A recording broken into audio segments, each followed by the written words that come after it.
ଆଜି ଆମେ ଚିଙ୍ଗୁଡ଼ି ତରକାରୀ କରିବା। ସଫା କରିଦେବା।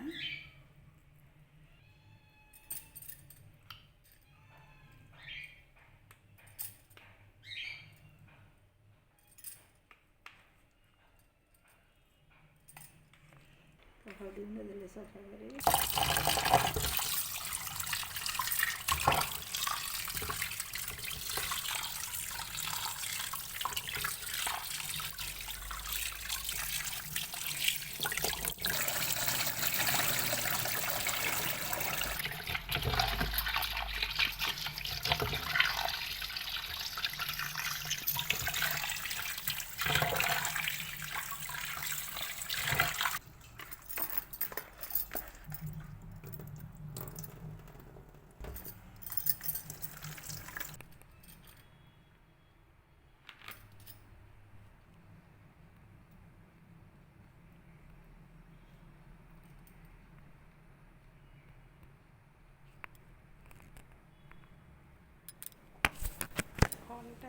କାଚି ଇଚ୍ଛା ହୁଏ।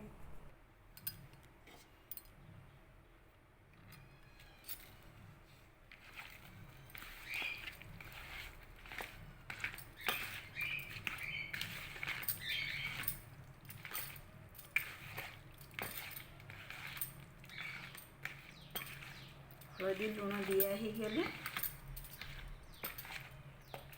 ଏଇନା କରେଇ ବସେଇବା।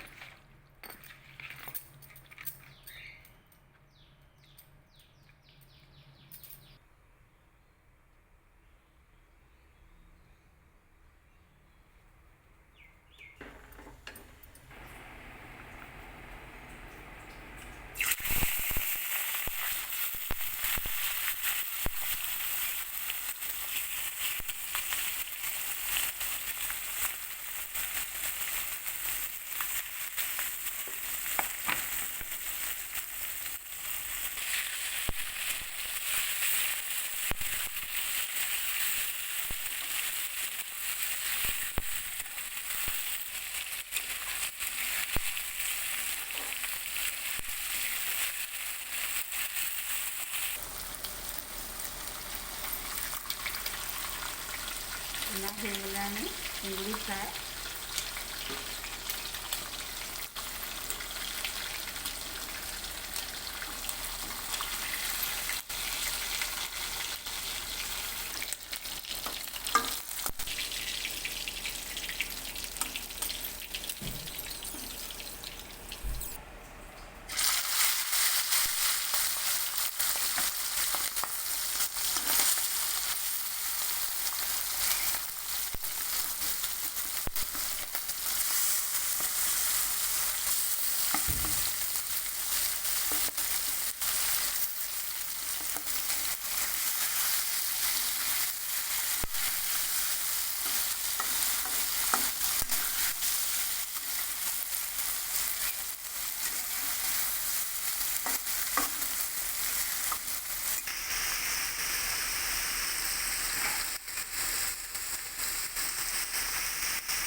ଦେଖନ୍ତୁ କେତେ ସୁନ୍ଦର ଭାବରେ ଫ୍ରାଏ ହେଇଯାଇଛି।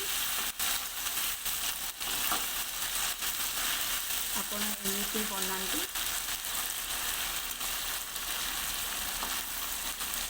ଚିଙ୍ଗୁଡ଼ି ପୁରା ଫ୍ରାଏ ହେବା ଦରକାର।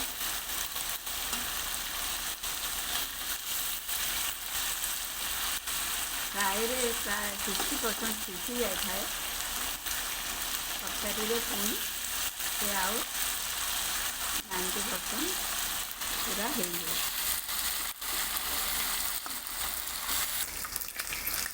ଦେଖନ୍ତୁ ଚିଙ୍ଗୁଡ଼ି ଫ୍ରାଏ ହେଇଗଲା।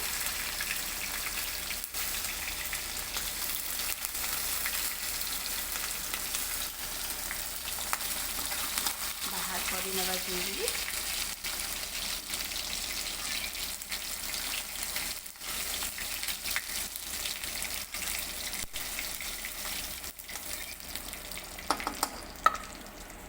ଏଥିରେ ମୁଁ କିଛି ସିଝା ଆଳୁ ରଖିଛି,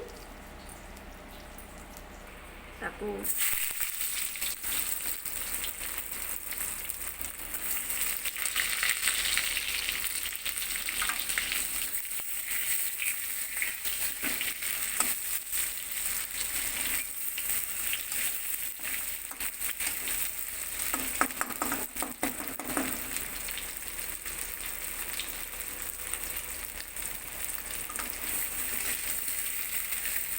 ବହୁତ ବଡ଼ ହେଇଗଲା, ଟିକେ ଛୋଟ କରିଦେବା ତାକୁ।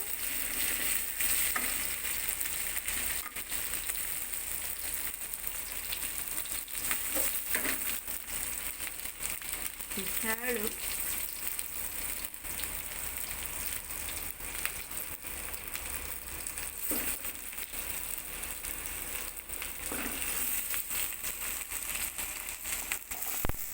ବହୁତ ଟେଷ୍ଟ ଲାଗିବ।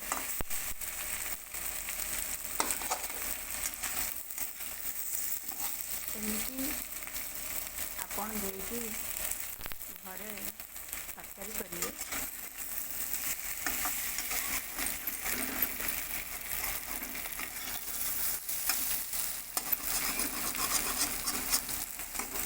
ଆଳୁ ଫ୍ରାଏ ହେଇଗଲା, ଏନାକୁ ବାହାର କରିଦିଏ। ଆଳୁଟାକୁ ଖୋଇଦିଏ।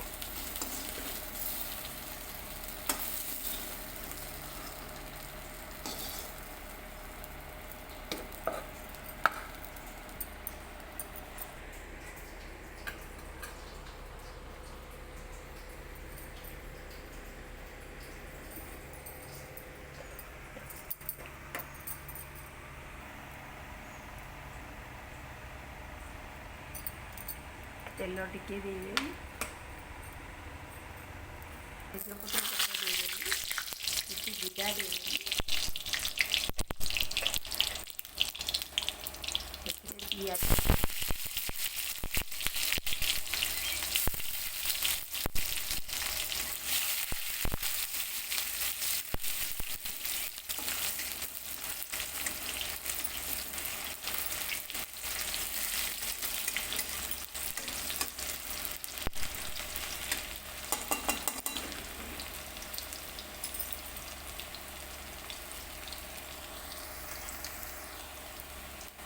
ସେଥିରେ କିଛି ପିଆଜ, ଅଦା, ରସୁଣ ବଟା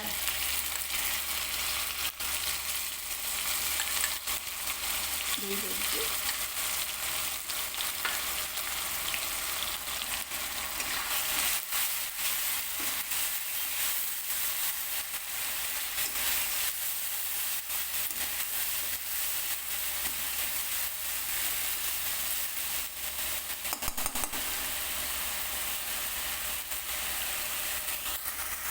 ଚାମচ ଲଙ୍କା ଗୁଣ୍ଡ, ଚାମଚ ଜିରା ଗୁଣ୍ଡ, ସେଥିରେ ଗୋଟେ ଚାମଚ ଧନିଆ ଗୁଣ୍ଡ,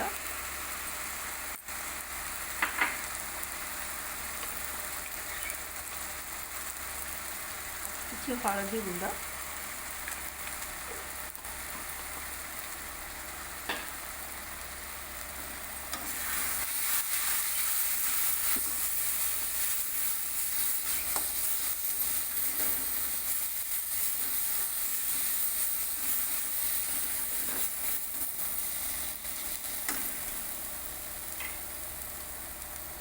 କାଟି ରଖିଥିବା 2ଟି ଟମାଟୋ,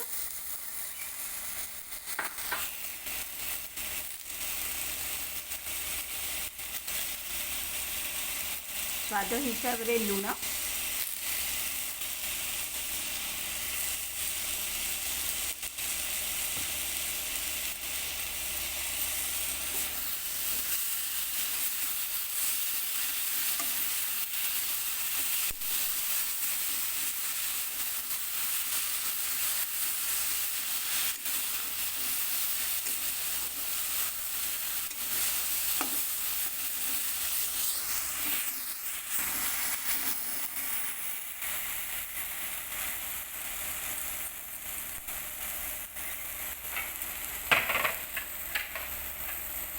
କିଛି ସମୟ ପାଇଁ ତାକୁ ଘୋଡ଼ଣି ଦେଇ ଦେଉଛି।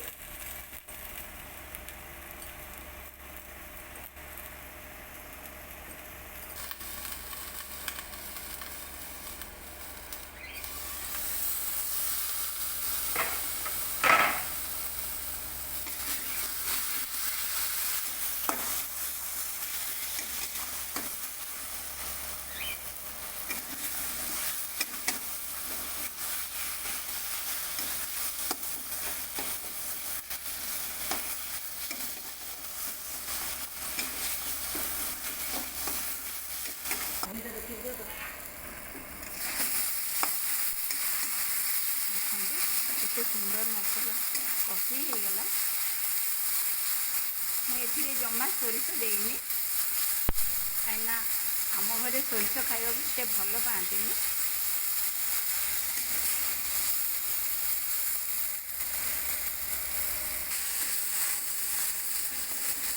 ଦେଖନ୍ତୁ ତେଲ ଛାଡ଼ି ଆସିଲାଣି। ମୁଁ ଏଇନା ଚିଙ୍ଗୁଡ଼ି ଆଉ ଆଳୁକୁ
ଗରମ ପାଣି ଟିକେ ଦେଇଦେବି।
କିଛି ଧନିଆ ପତ୍ର ପକାଇଦେବା।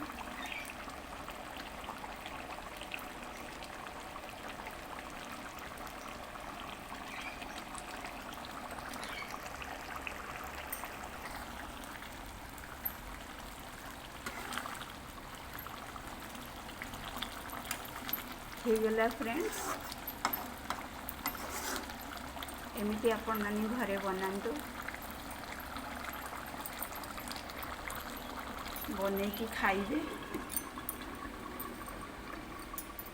ସବସ୍କ୍ରାଇବ୍ କରିବେ, କमेଣ୍ଟ କରିବେ, ସେୟାର କରିବେ।